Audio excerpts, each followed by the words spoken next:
I don't know how much longer I can hold this.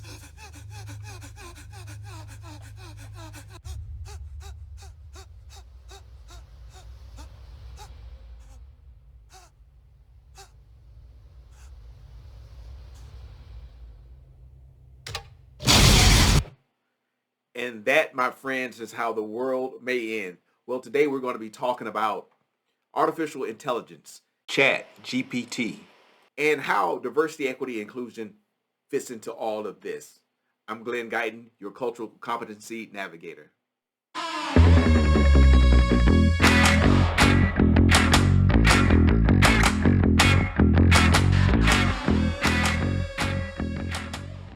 Hello, everyone. My name is Glenn Guyton, your cultural competency navigator. And like I said, we're going to be talking about Chat GPT, right? That's the big thing right now. Everyone's excited about this. It's all over my feed.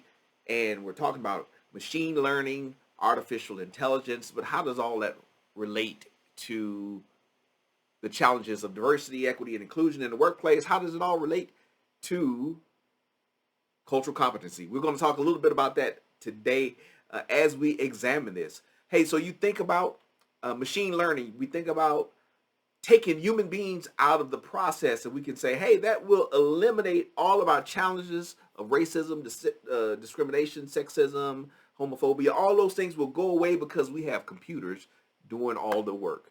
Well, my friends, I'm sorry to tell you, that won't fix the problem. Artificial intelligence is not going to automatically take away our need for cultural competency. It's not going to take away our needs to really work through issues of how do we relate to different people in the workplace? How do we work through differences? How do we work through cultural changes? Machine learning, no matter how great it is not going to take those things away. And I had to throw in that clip from Terminator where the scientist who created Skynet sacrificed himself, right? He blew it up and he was sitting there breathing hard. It's a very memorable scene. But, you know, Skynet, and I know we're in the real world, but Skynet became self-aware. And eventually, the world couldn't control the technology that it created. The technology somehow became self-aware, and it determined that we were the problems, right? That human beings were the problem. So the technology had to eliminate us. Now, is that going to happen with Chat GPT and other forms of AI? I don't know. Maybe it will. It's not going to happen anytime soon, I don't think. I don't think we have to worry about the robots coming in and getting us. But the one thing I think we have to understand is when we are talking about learning, when we're talking about anything that has the capacity to gain knowledge, well, it also has the capacity to be biased, right? We think about racism, sexism, homophobia, and all those things now in our world, and we think, hey, I'm not racist, I'm not sexist, I'm not homophobic. I like everybody, right? We boil it down to an emotion, and that's not what it is, right? We're talking about systems and structures and policies and procedures. Those are the things that create systemic oppression. And when we're thinking about workplace challenges, that's what we're talking about. Systemic problems, not whether you like someone or dislike someone because of their skin color or their accent or whatever identity factor you don't like about them. Of course, that's how these things start, but that's not where the long-term problems line up. I want to share something with you as I talk about this bias. You know, you may have heard about implicit bias, but basically implicit bias means, hey, we all have stories and we all make these connections and pathways based on past experiences. And so what is machine learning? It's learning from past experiences. It's making connections between this action and this reaction. And so if we as humans can learn like that, or that's how we do learn, how do we think computers will learn? Now, I know it's we're not going to get really deep into that, but computers do learn, right? We put in data, we put in scenarios. They learn that the 25 times this event occurred, these were the 25 outcomes, and then the computer somehow figures out, well, the next time this occurs, this is the most likely or appropriate response. And so as you think about the data that gets into computers and systems, even if it's totally neutral, there will be some bias. It's biased because it only has a limited set of data to pull from. And so if you put in bad data or incorrect data or skewed data, the learning will be limited, biased, skewed. It won't be able to adapt uh, as effectively as a human being. It can get really good at it. A computer can get really good at it, but there's still the potential for bias, especially depending on the application of that learning. So let me show you this chart. Maybe make it. I'll make it a little bit bigger, right? I made it smaller. All right. So let's think about implicit bias. And we all have bias, right? I have bias. You have bias. We all have bias because we have a limited set of data that we pull from, and then we make decisions based on that. And if we're not aware of that bias, it can lead to problems. But as you think about cognitive learning and machines, hey, I'm not a scientist. I'm a diversity, equity, and inclusion in the workplace trainer, but I know a little bit about learning. And so there are these three different aspects of learning, right? Priming. So priming, like, how we set up to learn. What triggers us, the associations that we make, but once we're primed, right? How we make the connections. We've been set up with a scenario. Now we make these different connections, and then as we begin to make more decisions, we make assumptions. In a nutshell, that's what computers do, right? And so with human beings, we only can process a very small amount of data, and it takes us a long time compared to a computer. A computer can get a lot of data from a lot of different people, a lot of different places, and it can make those decisions really quickly. And so as it makes those associations, it does it much better than us. It can make better assumptions because it has a larger data pool to pull from. And eventually, when we think about AI, what's going to happen with AI? Well, it's going to start making decisions. It's going to start making policies and procedures. But it's all going to be based on this history, right? This data, this historic data that it has. Now, it won't make those decisions based on an emotion like we do as humans. Well, I don't like this person, so I'm going to make a decision where I'm intentionally harming this group, or I'm intentionally rewarding this group. That's where we as humans are flawed, right? We have that bias, and then we have this emotional attachment. We have our egos that we bring into these situations. So we can intentionally try to harm people in order to lift ourselves up, or we can try to lift other people up at the expense of others. Machines won't do that, but machines can still be biased, right? There have been some studies in the past of machines that have failed to recognize the eye fold of some Asian people, right? And so the machine cameras haven't done well with some facial recognition when it comes to ethnic groups. Why? Is it because the machines hate Asian people? No, it's because the machines don't have enough data. The way the scientists tested the algorithms, there weren't enough people with different facial styles for it to be effective. And so you have bias. It doesn't work effectively with a certain group because of certain facial features. And it maybe not even just Asian people. Maybe it's people, like my eyes aren't like really big, right? And so, maybe it would have trouble recognizing my eyes. Hey, Glenn, are you squinting? No, these are just my eyes that I have. I just read an article recently about bathroom technology. Yeah, and I feel so inadequate when I go to the bathroom. I was at the airport the other day trying to wash my hands, right? COVID and all this other stuff, germs. I'm trying to wash my hands. I go to the bathroom, I wash my hands. I put my hands under the sink, and what happens? Nothing happens. Nothing happens. Why? I don't know why. Maybe the sinks just don't like me. Some people have said it's because I have darker skin, and I'm not that dark, right?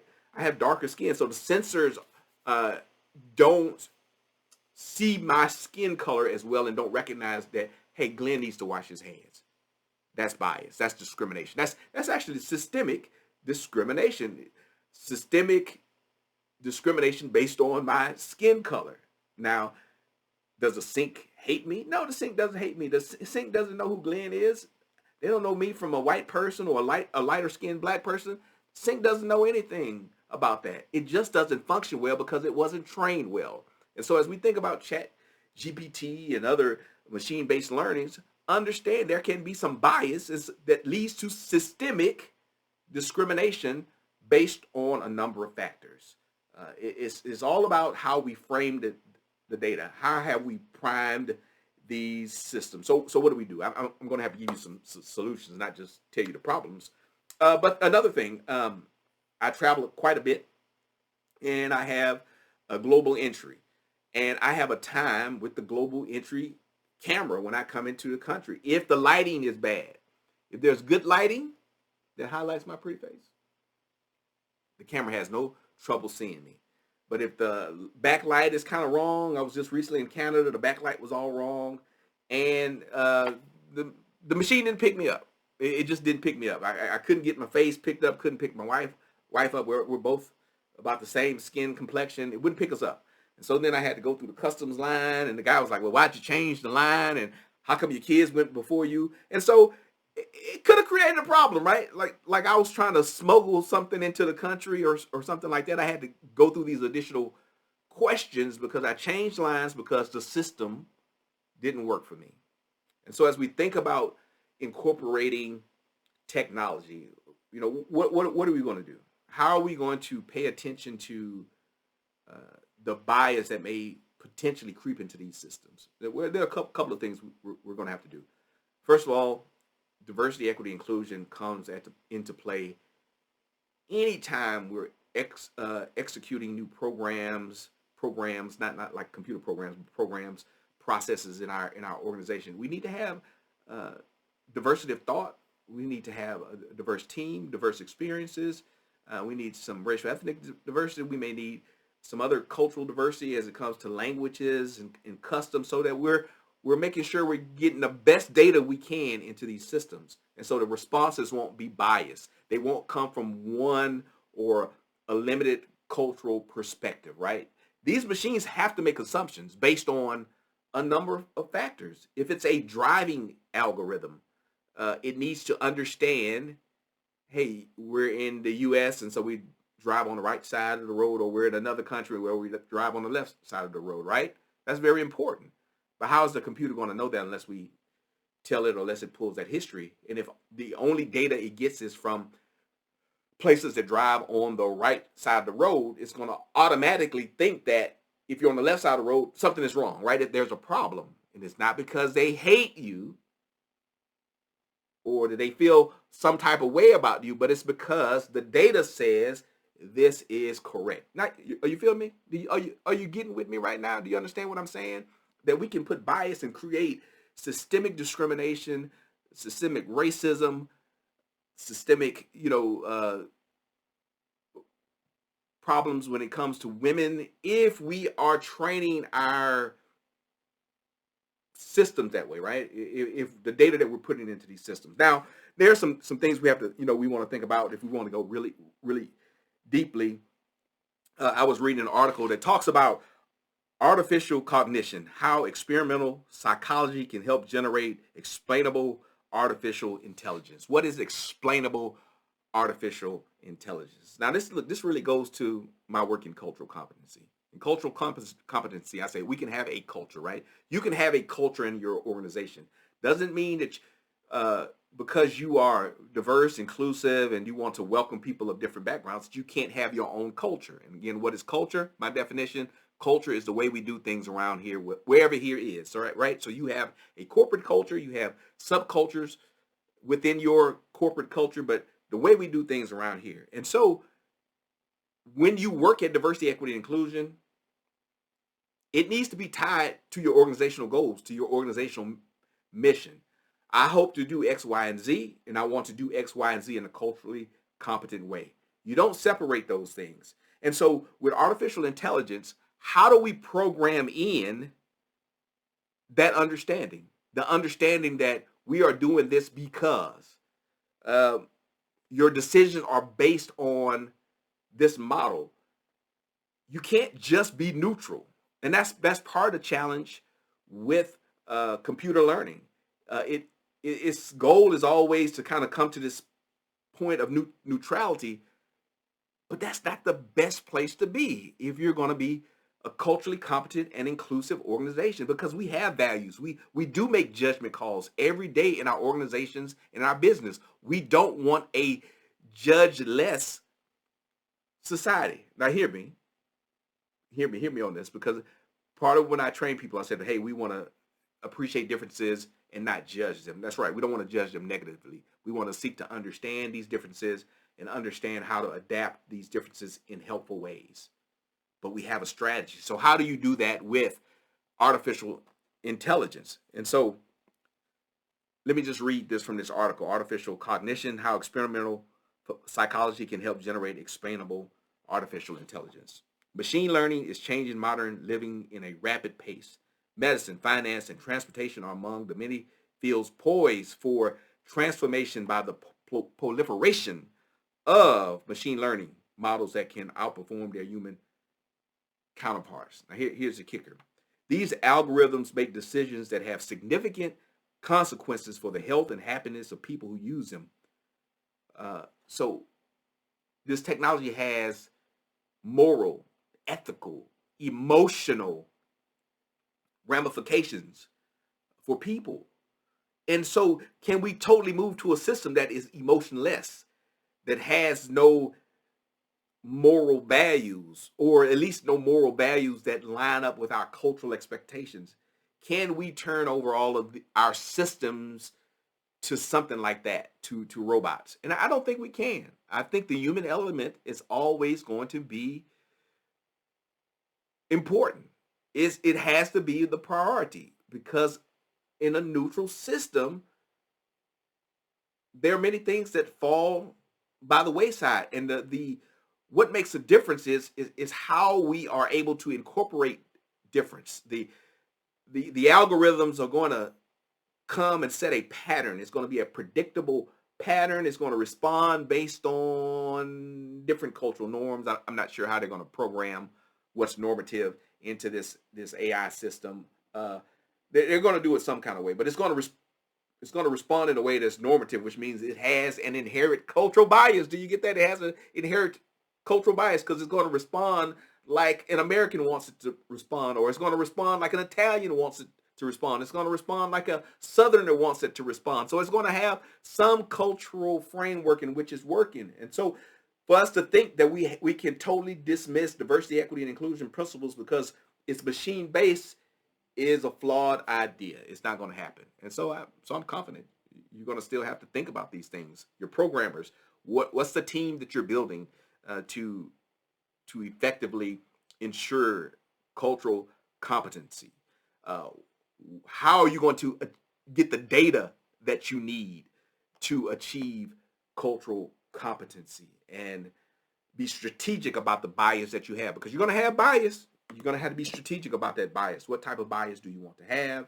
What are the cultural paradigms that are going to be normative in the systems that you are working with? Let me read a little bit more. Why should we care how AI makes decisions so long as it makes good decisions? Okay, that's the question for you. Why should we care how AI makes decisions so long as it makes good decisions? Why should you care? Why do you care? I've already told you why I think you should care. But deep learning algorithms are wired to detect even the faintest meaningful. So who decides what's meaningful? Meaningful correlation. Again, assumptions, connections. Remember we talked about that. Prime and assumptions, associations.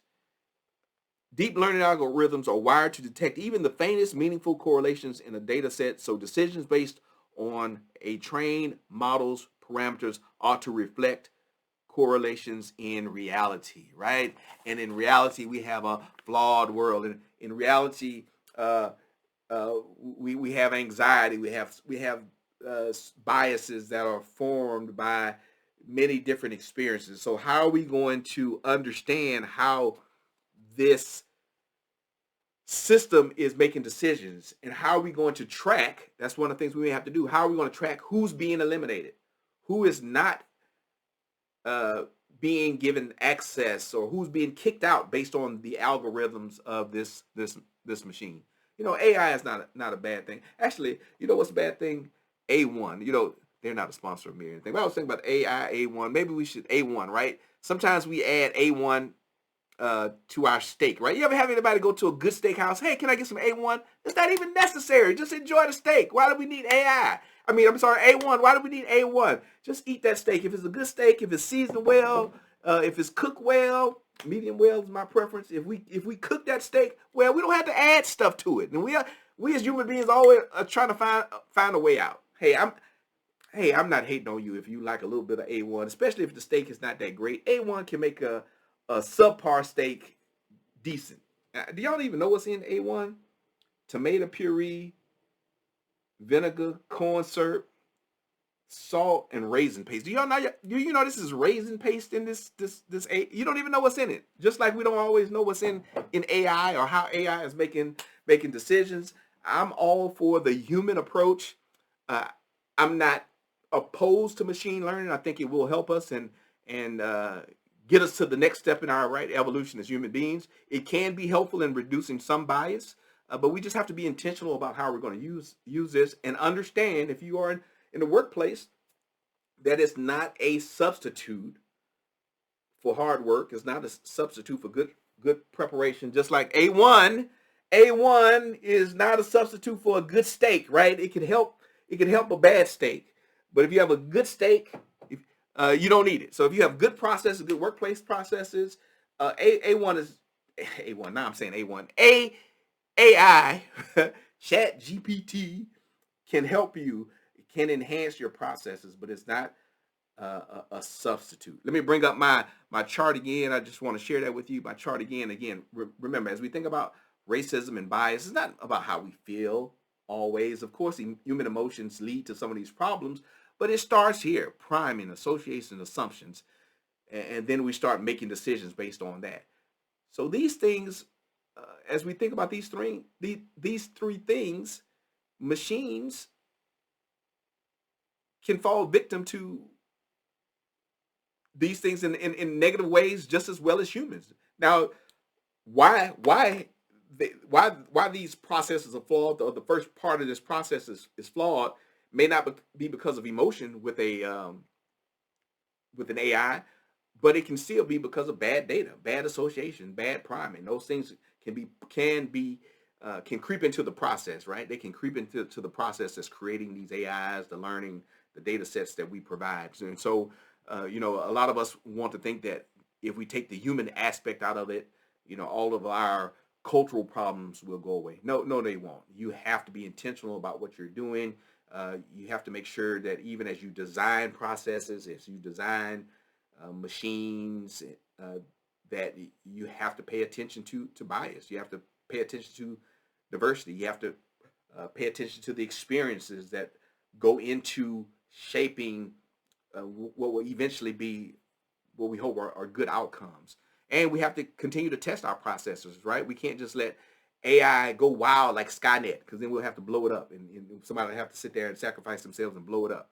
We don't want to have to blow up our companies and processes. We want to evaluate them along the way to ensure that we're having the right outcomes. We have to continually test for bias, test for discrimination, and check in with our people, right? How are people feeling about these processes? Are we getting what we need, or are we letting the world go wild? What are we doing? What are we doing? How are we getting the outcomes that we want, and how are we getting the outcomes that line up with our values as an organization? Well, that's all I have for you. Thank you so much for joining me. Read up more on that ChatGPT. I'll put the article I was referring to about artificial cognition in the chat so y'all can read that on your own. But thank you so much. My name is Glenn Guyton, your cultural competency navigator. And if you like what you see here, make sure you subscribe to my channel. If you're ever in need of a workplace trainer, don't hesitate to reach out. Thank you so much. Glenn Guyton, your cultural competency navigator. You all have a great day.